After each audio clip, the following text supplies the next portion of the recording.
2nd of August, Rabbi Furst, Pierke Avos. You are doing Eicha, yes. Okay, good. We're in the 3rd chapter. And we're at verse Yud Tet. Good morning. Good Shalom morning. Aleichem, Rebbe Mori. Shalom Eicha. Good morning, Rory. Everyone, how is everyone today? Morning, good morning. Baruch Hashem. Doing well. Oh, I didn't, I lost the,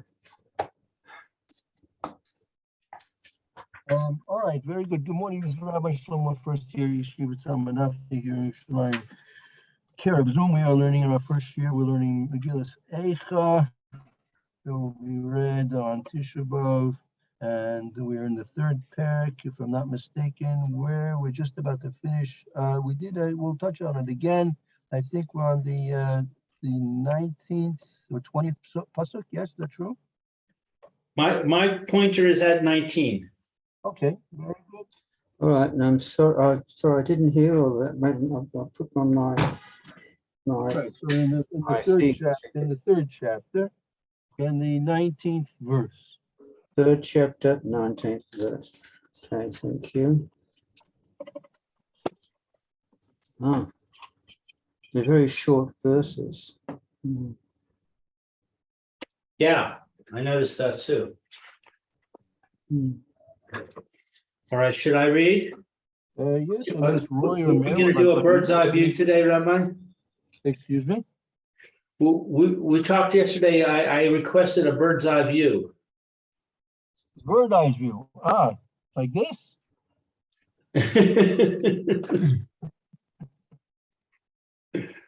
Hmm. Some kind of my comment is that I can't see the forest for the trees. Of the psukim here. Right. Okay, Right. so- Sufim are like coming hard, bang, bang, bang. But Right. I'm missing the big picture. I would say up the first 2 chapters, it was a reference to the first chapter specifically to Shalayim and to the Jewish people, so those were fairly well understood in terms of the references to the Klal Yisrael and the Eretz Yisrael, Yerushalayim, and the basic Mikdash, and the various different symbolisms and allusions that were used in the psukim. However, in this 3rd parak is a different approach. First, if you look at the first pasuk, it says the first pasuk there speaks. In the Ani Hagever, meaning in the very first person, speaking in the first person, right? Right. So this is now it's like a personal lament of Yirmiyah, and the question is this personal lament meant? I mean, again, as we said it several times, especially yesterday, there's obviously different levels you can interpret these psukim on different levels. They can obviously be referring to Yirmiyah himself personally. It could be a allegory for Klal Yisrael. So there are different levels you can interpret and understand the psukim which are being taught us over here. The question is, though, what was the primary intention?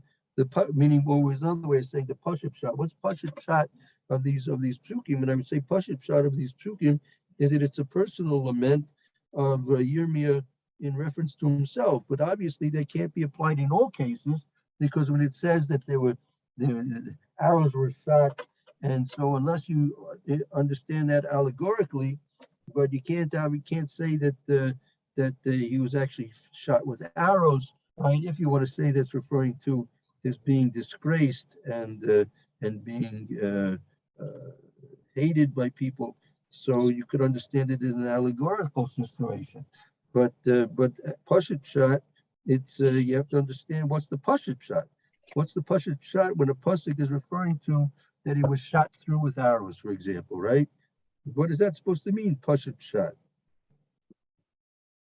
So therefore, you have to see the Meforshim, how they understand and teach us about the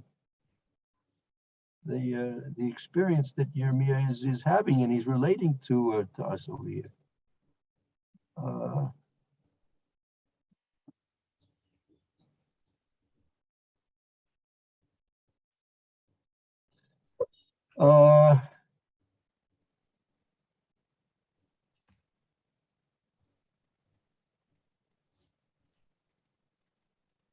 See this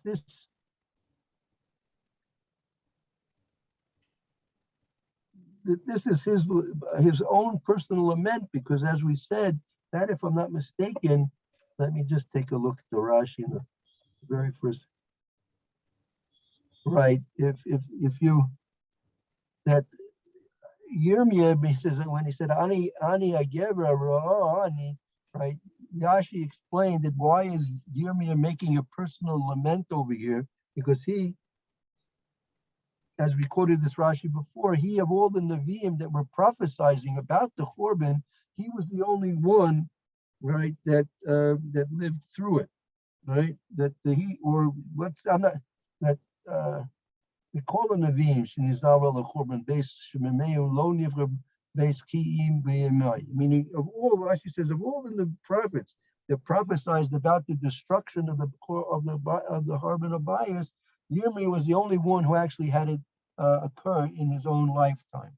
Okay, so that's a terrible thing. That's a terrible thing. So here, most obviously, meaning Pashut Pshat is that he's lamenting over his own fate here, and even though there may be some references to symbolisms and allegories that are obviously referring to things greater than himself, but that's because that is his connection with Klal Yisrael. That's his connection with the base of Mikdash. That's his connection with Yerushalayim. That's his connection with Eretz Yisrael. And if certain things happen to the Jewish people, he is relating to that suffering and pain of the Jewish people as if it was his own pain and suffering, which is actually what the level of the prophet's supposed to be on such a level. To achieve prophecy, a person has to be on a very high level of connection to Klal Yisrael, to Eretz Yisrael, and obviously, most importantly, a connection to Kadosh Baruch. A Navi, a prophet, to be a true prophet, has to be intimately connected to both the Ribbon Sholem and to the Jewish people, and also to Eretz Yisrael, Yerushalayim, and the base of Mikdash. So all these psukim, this whole chapter is his personal lament, and even though he may be referring to certain things which obviously can't be taken literally to be personal, but that was because he took what happened to the Klal Yisrael and to the base of Mikdash and to Eretz Yisrael in Yerushalayim. He took that as a personal affliction, a personal pain.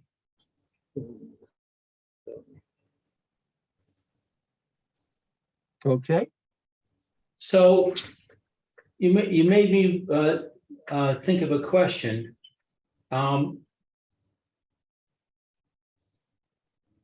This is something we're reading 2,000 years later in order to understand something, to get something relevant to us. What is the purpose of reading about what happened to some individual, even if he's a prophet and a great person and so on and so forth? But what is the meaning to me to read about his trials and tribulations.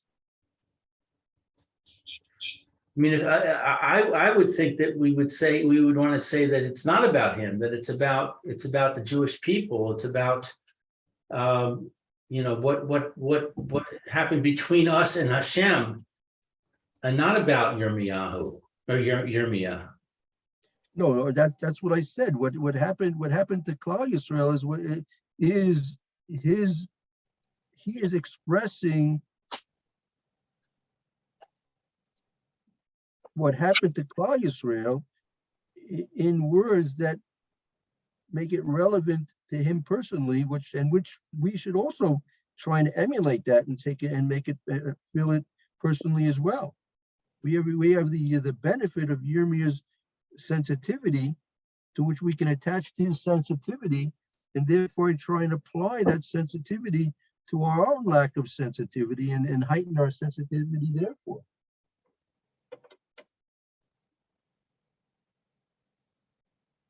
Uh-huh.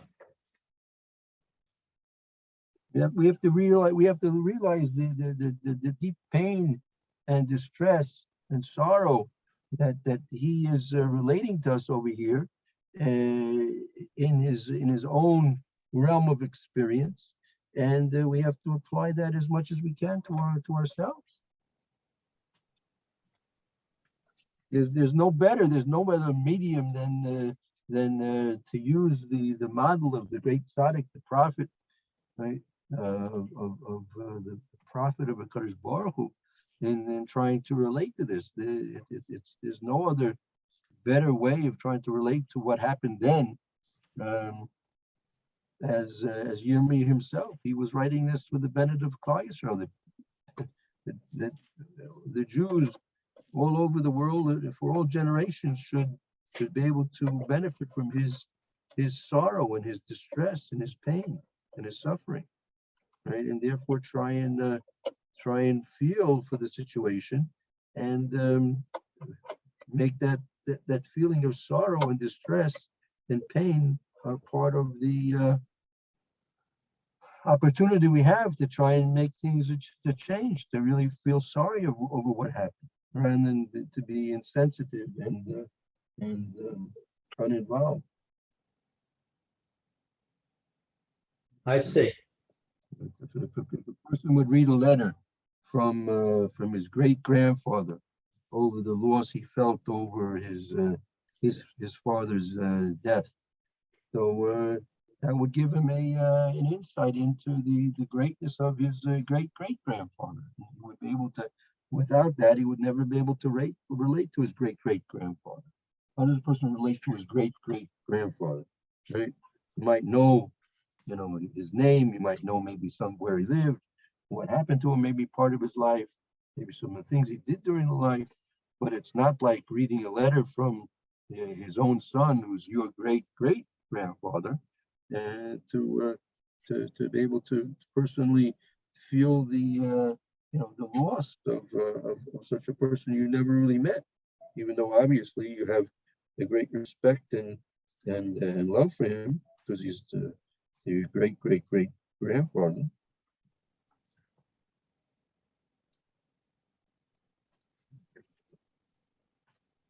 Okay. Mm-hmm. All right. Good. Okay. If that's satisfactory, we can continue. Okay, thank you. I appreciate that. All right, so we're at Yud Tet. Yeah.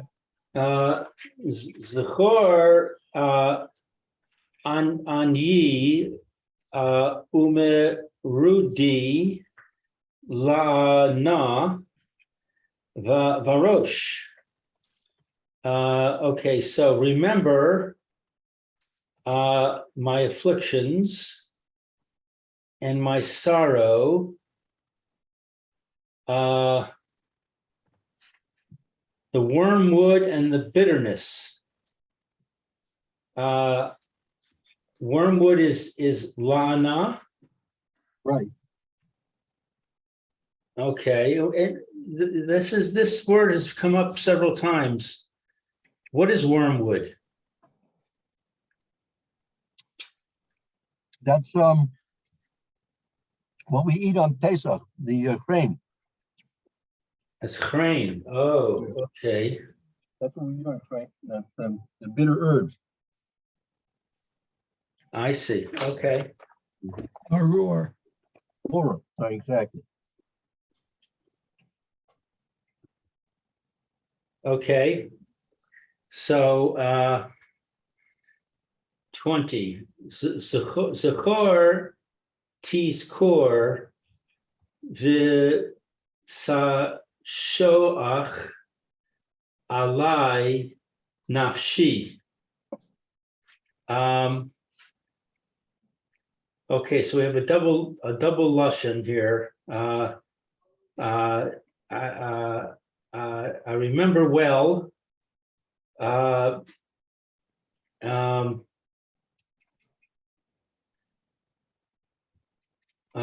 Tisa shoach.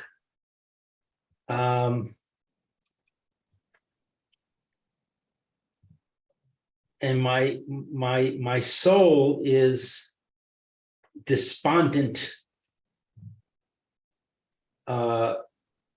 Is despondent upon me.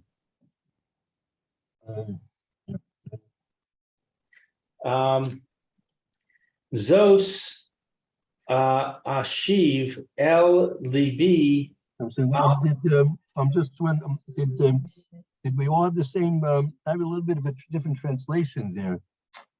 For, excuse me. 1 second, I just want to see the Rashi here. Rashi says, Zohar Tisko should remember Yadati Sofcha. Remember this. In the end, I'll remember also that what you've done to me. I would tesuach alai nafshi laham tin adzman askara. It's actually mentioning here that it's becoming. He's using this to remember all these things that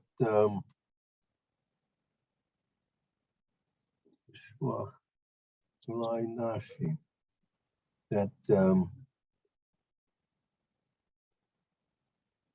he's being humbled by this experience. That he's being humbled by remembering all these things is a humbling experience. That's basically way based on Rashi, I think. I've got, I think it's something else. I'm not too sure. I've got, I'll read the one before it as well, I think, but my soul, remember my affliction and my misery, the wormwood and the gall. Then I've got, my soul has them still in remembrance. I assume it refers to the wormwood and the gall, and is bowed down within me.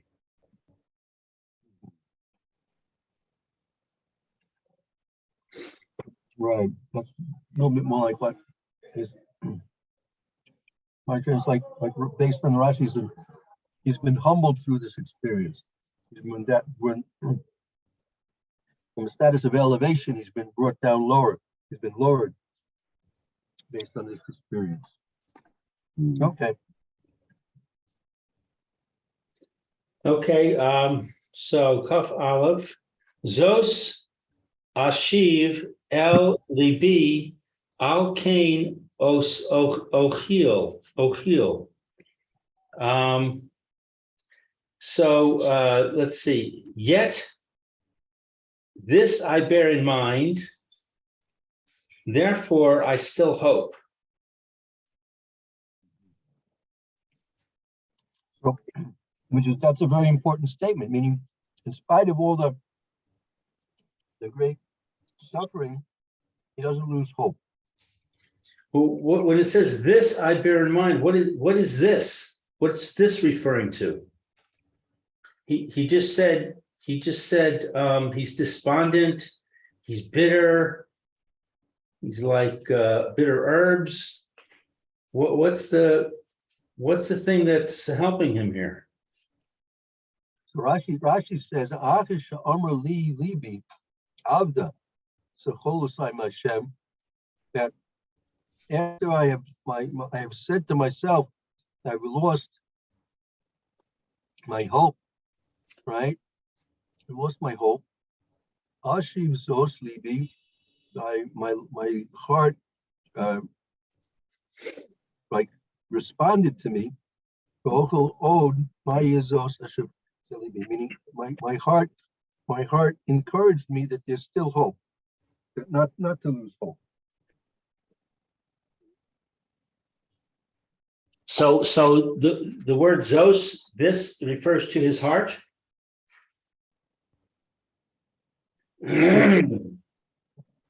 It's because it says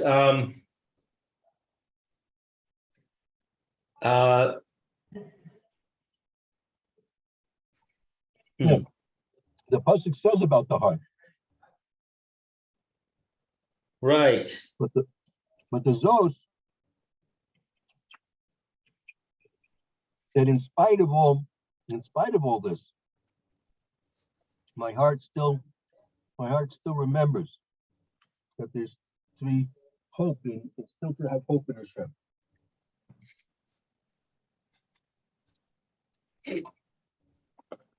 Okay. Chazdei Hashem es lo samnu ki lo chalu rachamav. Okay, so Hashem's kindness has not ended.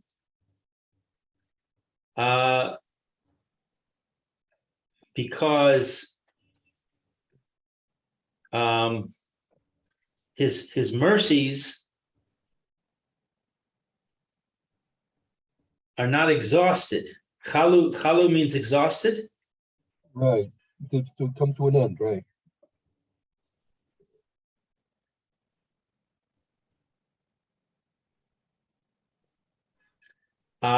Chadashim labekarim rabah amu nasecha.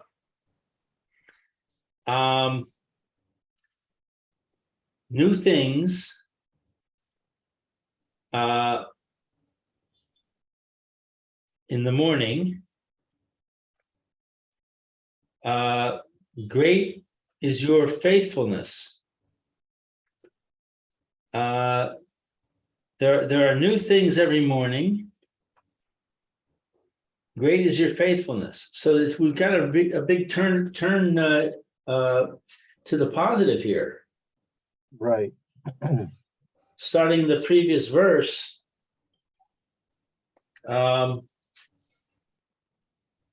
despite all this bad stuff, I still have hope. Because I see every morning there's new things, and that makes me think that Hashem is merciful. Right. Meaning, this is probably the one of the main important messages. In spite of living through a terrible time of tremendous death and destruction and suffering to a very extreme extent, but nevertheless, even at the same time that the HaKadosh Baruch Hu was involved with destruction and punishments, nevertheless, his mercy, his kindness, his chesadim, his rachmanis doesn't end. It's also functioning at the same time. So a person should take a lot of hope in that because Baruch Hu is ultimately merciful, and even though it may be a terrible time of destruction and devastation, but nevertheless, HaKadosh Baruch Hu still maintains his basic meter of chesed and rachmanis. So there's definitely hope. Person should definitely have hope, not give up hope. So I'm wondering now if we go back to Kaf Aleph and that word Zos that was troubling me. I'm wondering if maybe it's a forward reference. In other words, what I'm going to tell you now is what is the cause that, despite what I have previously said, I have hope, and that is that Hashem's kindness is still with us. His mercies are not exhausted. Every morning there's new things, and he's faithful. Right. In other words, despite all this bad stuff that's happening, I can still look around and see that the life is going on, and there are good things about it. Correct. Right. Okay, Kaf Daled. Chelkei Hashem Amra Nafshi Al Kain Ochil Lo. Okay, so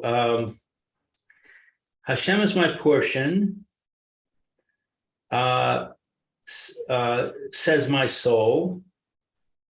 Therefore, Ochil, I have hope in him.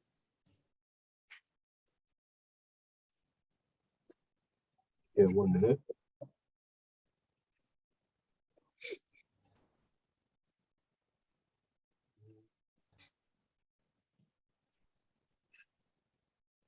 Right.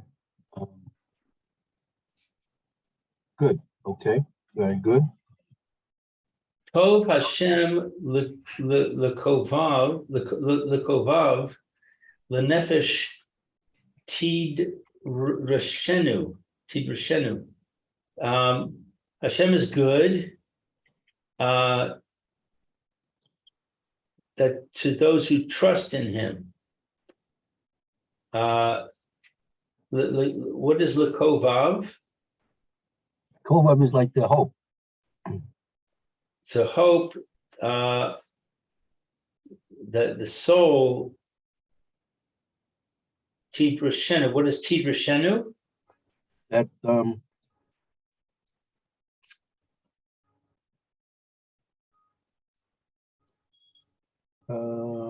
minute. Right.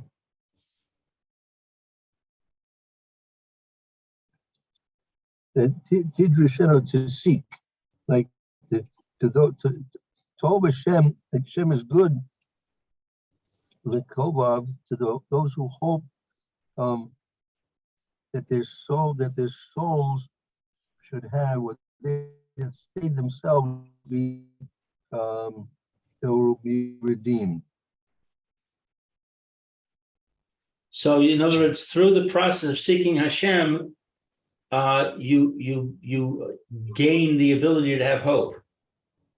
Right. That the nefesh is, it's going like the last 2 words, the nefesh tidrashenu, to the person that seeks Hashem. Tov Hashem lekovo. Hashem is good to those who hope in Him.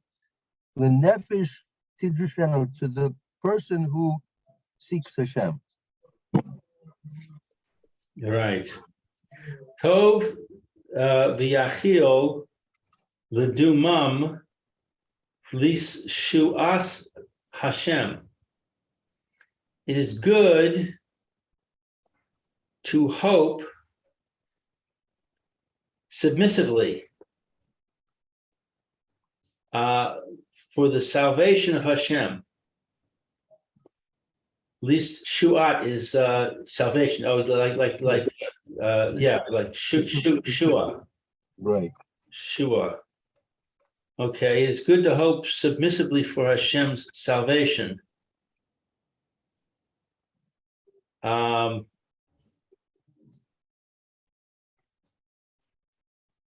let's see, my English has more though. Let's see, it's good to hope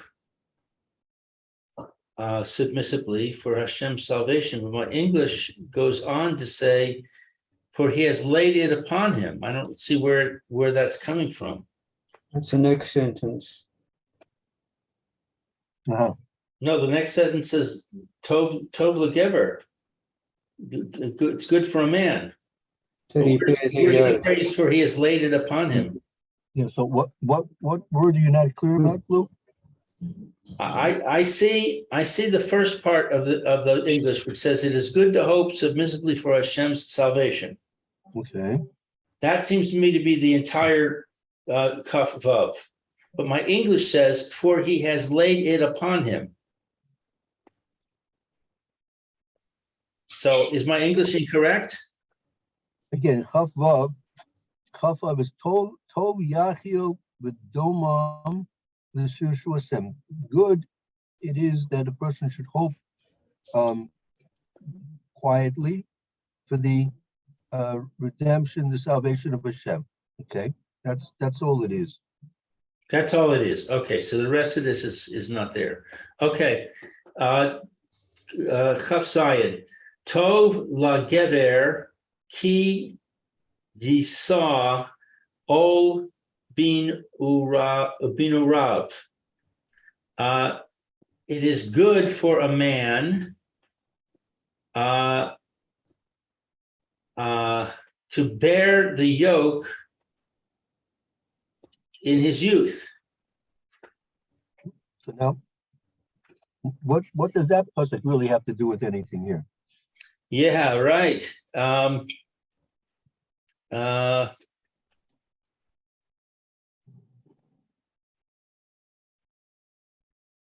mean, he's just giving advice. I mean,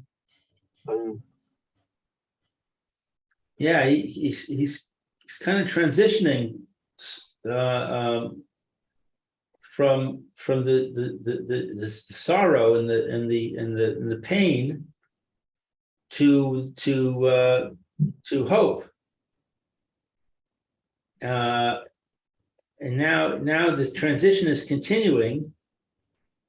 That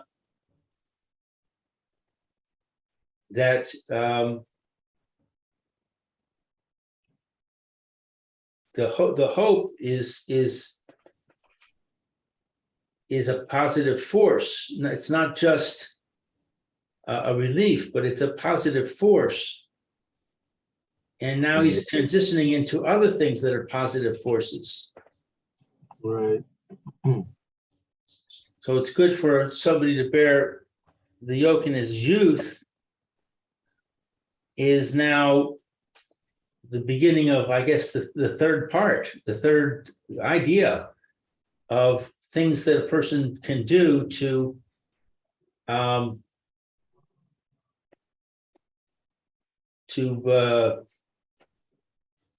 not sure what to do for this good part.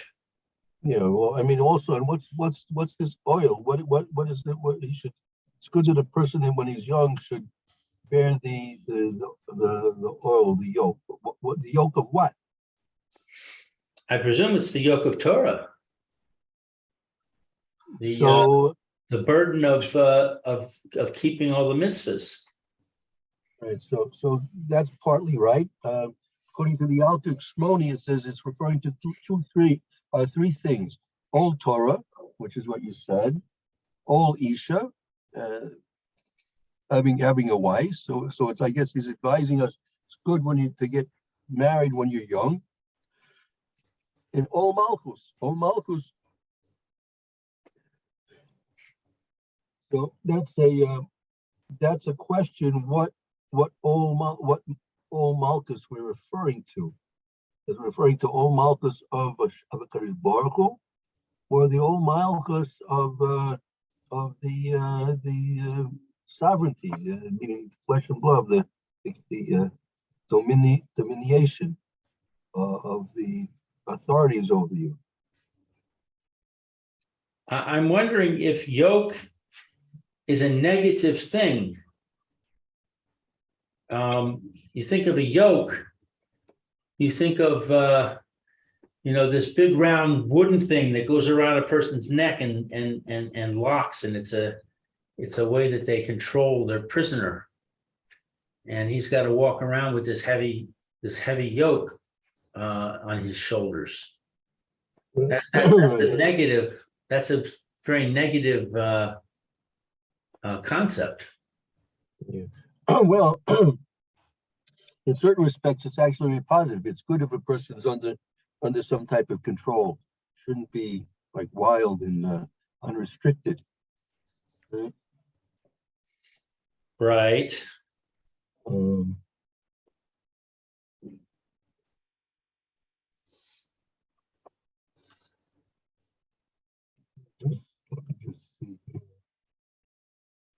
But I'm wondering if this is now relating back to all the bad things in the beginning of this chapter, saying that's like a yoke. All the pain and suffering that we experience is like a yoke. He's saying it's good to have a yoke. It's good to be under a burden. Right. Yeah, very true. People function very well, as long as it's not overbearing. We're not saying it has to be overbearing, right? But it's definitely good if people are under some type of restrictions. Right. They say in America, the highest periods of crime are on the weekends when people have nothing to do except get into trouble.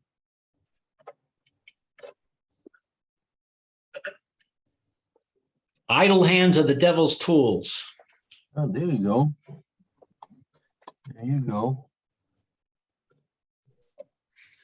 Yeshev badad v'yadom ki natal alav. Okay, so he sits in solitude and is submissive because he has laid it upon him.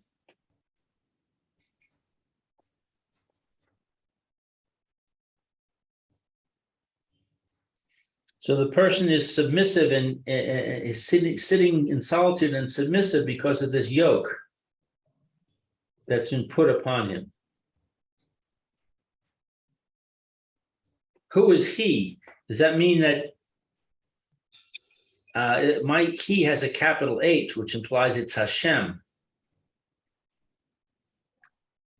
Is it Hashem, or is it the person himself who is taking upon himself the yoke of Torah and the yoke of a wife, and I forget what the third one was. Malchus. The yoke of Malchus. So again, could you rephrase your question one more time, please?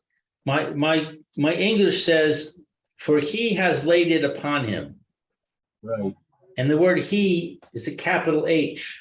Right. And it is, I'm thinking, is the yoke. So it's saying for Hashem has laid the yoke upon the person.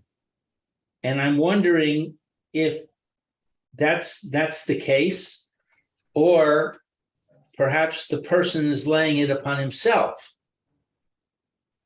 A person chooses to take on the yoke of Torah. He chooses to get married. He chooses to recognize the sovereignty of Hashem and be subservient and praise Hashem and all those things. So it could be that the English, by capitalizing the H, is not correct, and it should be a lowercase h. Right. Okay, so according to the one of the midrashim, the Psikta Sutra, ki notel alav, ki kain Hashem notel alav, gazer gezerah ad eis kites. So it is according to this medrash, it's referring to Hashem as making these gezeras. Ah, okay, But whether that's apparently it's referring to the old, right? right, But then the question is, what we go back to what we were asking before. What's the old? I don't think it's going to be like we said, old Torah, old Isha, old Malchus, unless it is referring to those three things.